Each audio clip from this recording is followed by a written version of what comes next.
Let's do another one. A computer that initially costs $1,200 is losing value at a rate of 35% each year. A, write a function to represent the value of the computer after m months, where the monthly rate of change can be found from a constant in the function, round to 4 decimal places, and determine the percentage rate per change per month, the nearest 100%. And just for clarification, this is a decay, so it's going to be a little bit different. So let's look at the numbers 1,200 first.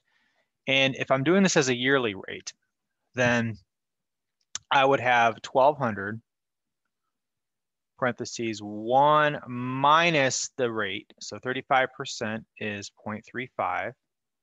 So 1 minus 0.35 to the t power, where t is in years. So that's going to be 1,200. And if you do some quick math, 1 minus 100% minus 35% is going to be 65%. So that's going to be 1 minus 0.35, which is 0.65 to the t power. Now, I want to know what this is as a monthly rate. So what I'm going to do is I'm going to calculate the 0.65 raised to the 112.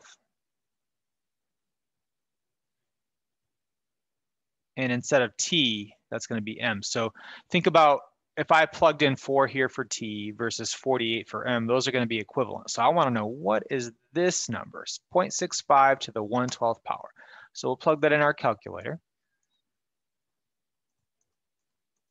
And you can see 1 minus 0.35 just to verify is 0.65. So I want to do 0.65 raised to the 1 divided by 12.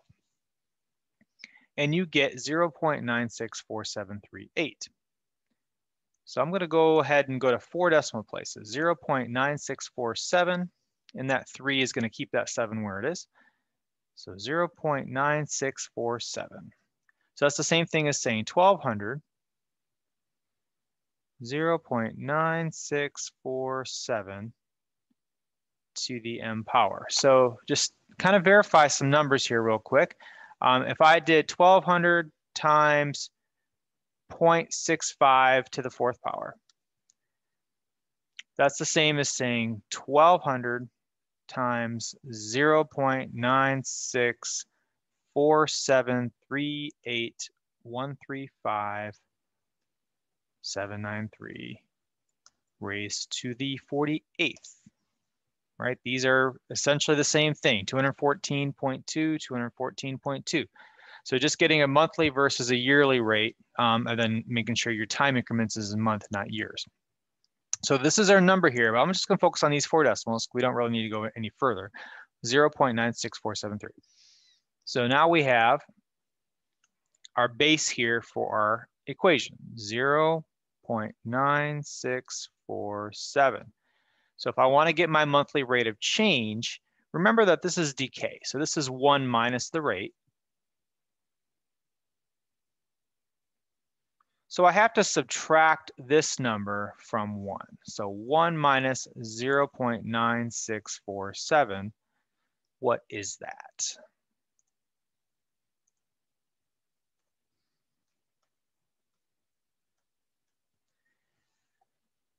That's 0.0352. 0.0352.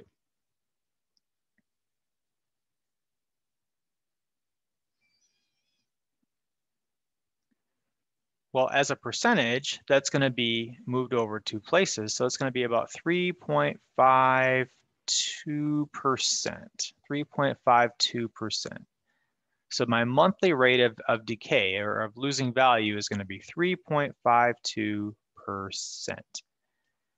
And I think it actually rounds to 3.53 if you go out a few more decimal places. So I can do that just to show you. Actually, that should be a 7 anyway, so it should be 3.53%. So let me change that real quick.